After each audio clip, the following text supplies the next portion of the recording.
The satisfaction of human wants is a universal concern and is the basic reason why organizations are established.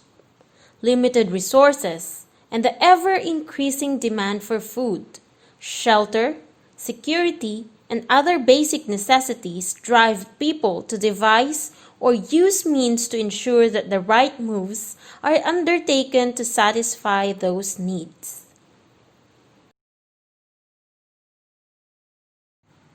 Governments, business firms, and even nonprofit organizations are expected to manage their resources properly, or they will fail in the attempt to contribute their share in the alleviation of poverty and want. Sa haba ng lockdown at ECQ, nasubukan nyo bang magtinda online? Or bumili ng items online? Shopee? Lazada? Or yung mga local sellers nyo? Or ang family nyo ba ay may business? Halimbawa, sari-sari store, or nagbibenta ng RTW, or karinderya. Ano kaya ang ginagawa ng mga magulang natin para maayos ang takbo ng negosyo? O kaya, ano ang ginawa nyo para kumita kayo ng pera sa online selling nyo? May mga bagay siguro kayong ginawa pero hindi nyo alam na iyon pala ay part ng strategy ng business.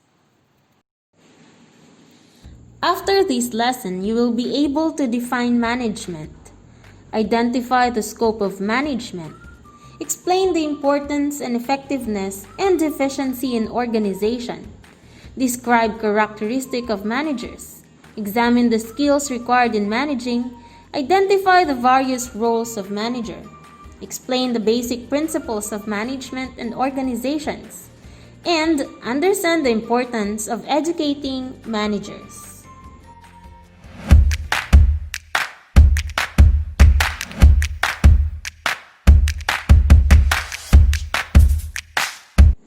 Human wants is unlimited. Compared mo naman sa limited resources na meron tayo. Halimbawa na lang, kung ang bawat pamilya dito sa Pilipinas ay bibigyan natin ng lupa para pagtayuan ng kanilang bahay, ay hindi sapat yung land mass natin dito sa Pilipinas para ang bawat pamilya ay magkaroon ng bahay. Ganon din tayo. Halimbawa, ikaw, gustong-gusto mo ng sapatos. Sabihin natin, gusto mo ng Adidas, ng Nike, ng Skechers, ano pa ba? Mga sapatos. Pero, ang pera mo ay limited lamang. Ganon din sa business. Ang business, limited lamang ang resources niya. Kaya, kinakailangan natin ng management.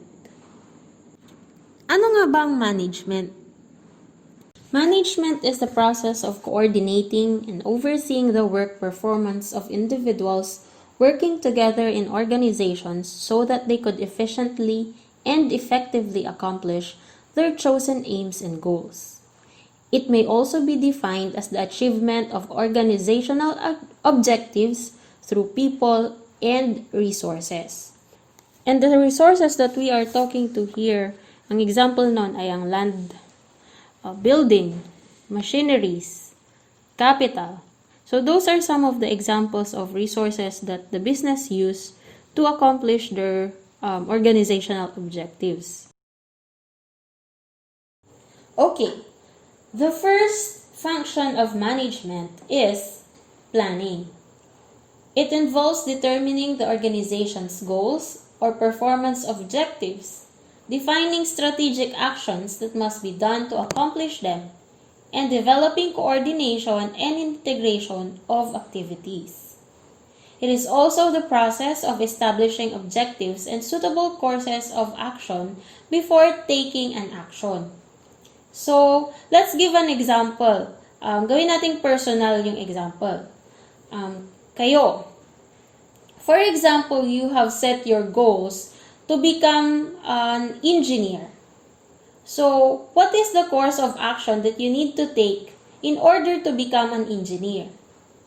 So, in planning, you set the course of action that you need to take. So, if you want to be an engineer, you need first to take senior high school. Kailangan maipasa mo ang senior high school, kailangan makagraduate ka ng senior high school. Then, after senior high school, magka-college ka. And then, you take the board exam for engineering, and then, you become an engineer. Sa business naman, ano nga ba ang mga objectives ng mga business? So, unang-una dyan ay yung kumita or to gain profit. So, in order to gain profit, ano kaya ang mga gagawin ng business para magkaroon sila ng profit? So, example ng course of action na pwede nilang i-take ay yung makabenta ng marami. So, that is planning. Next is organizing. What is organizing? Organizing demands assigning tasks, setting aside funds, harmonious relations among individuals, and work groups or teams in the organization. Organizing is also the process of arranging an organization's structure and coordinating its managerial practices and use of resources to achieve its goals.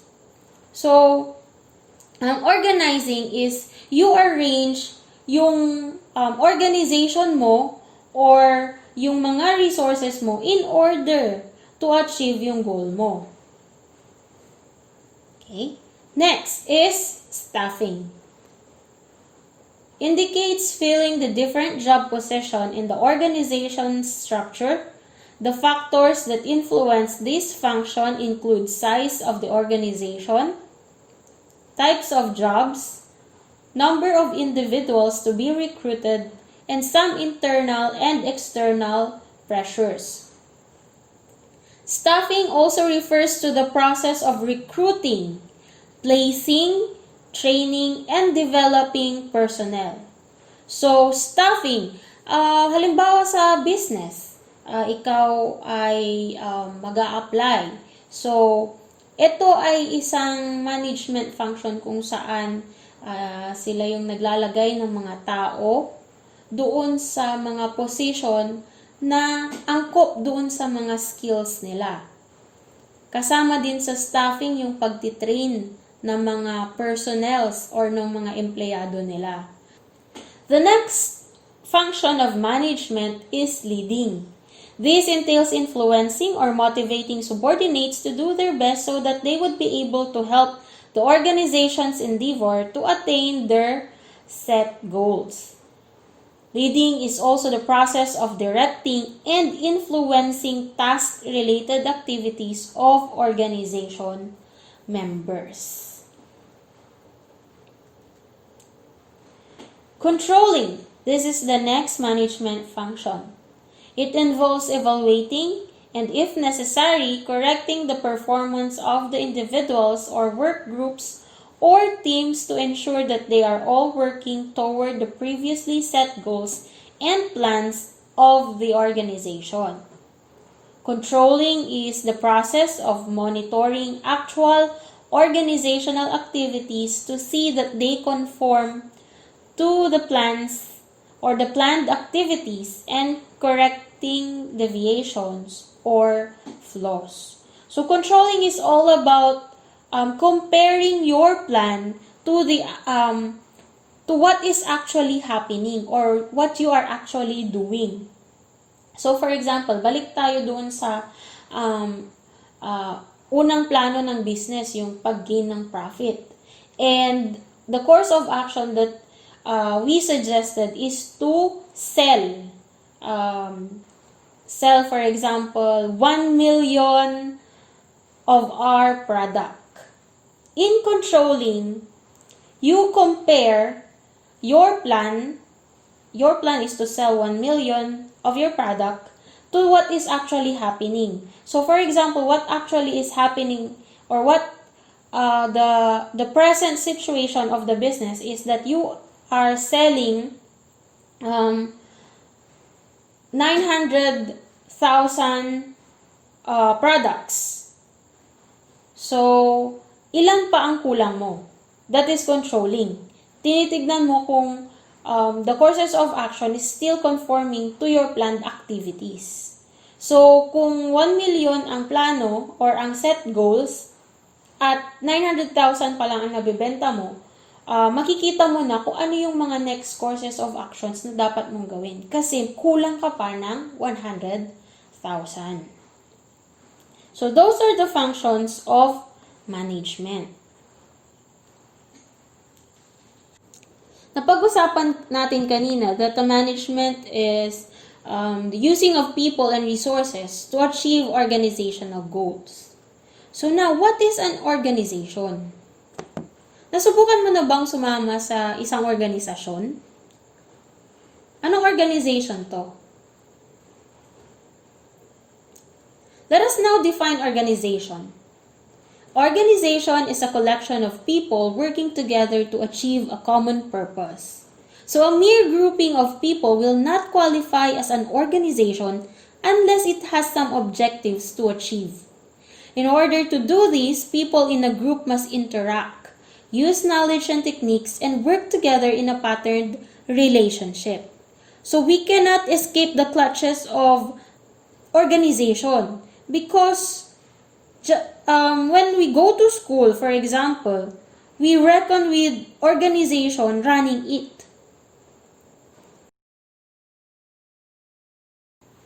So what are the types of organizations? We have government and private type. Under the government, we have corporate and non-corporate. Under the private, we have profit-seeking and not for profit-seeking. Yung example natin kanina na Red Cross, they are under the not-for-profit private organizations. So can you give me examples of corporate and non-corporate government organizations?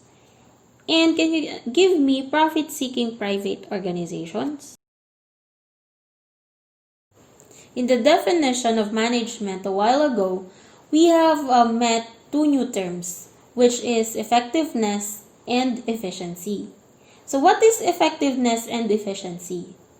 Effectiveness is doing the right thing. So for example, ikaw ay isang manufacturer ng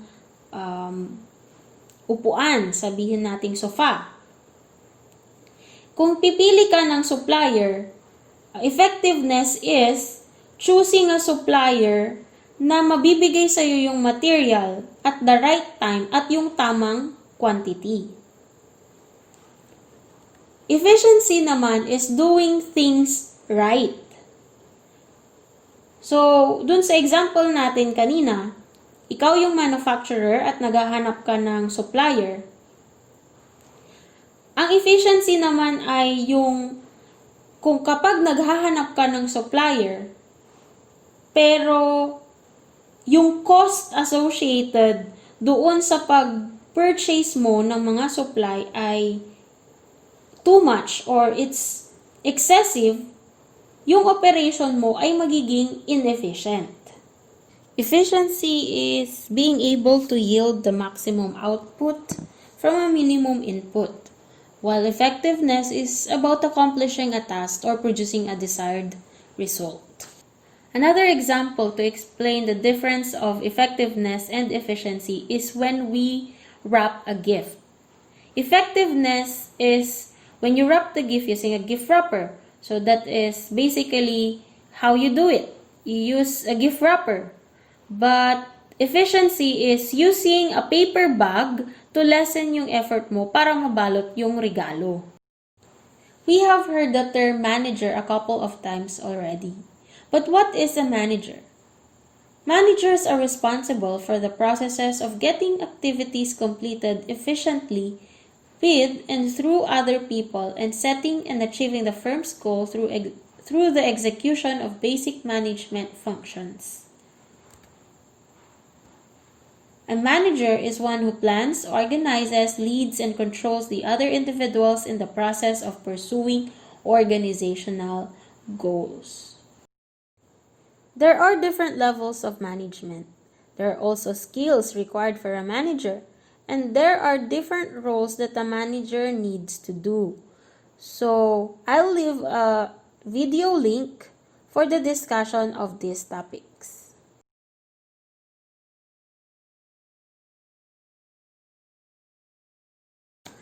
Napaisip na ba kayo kung bakit at paano naging successful ang Apple, ang Samsung, ang SM, ang Alibaba, Shopee, Lazada? These companies somehow used and applied basic management principles.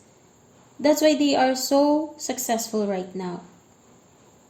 Let us now go on to the discussion of these management theories as I leave a video link for the discussion of Henry Fayol's management principles and W. Edward Deming's 14 points for top management.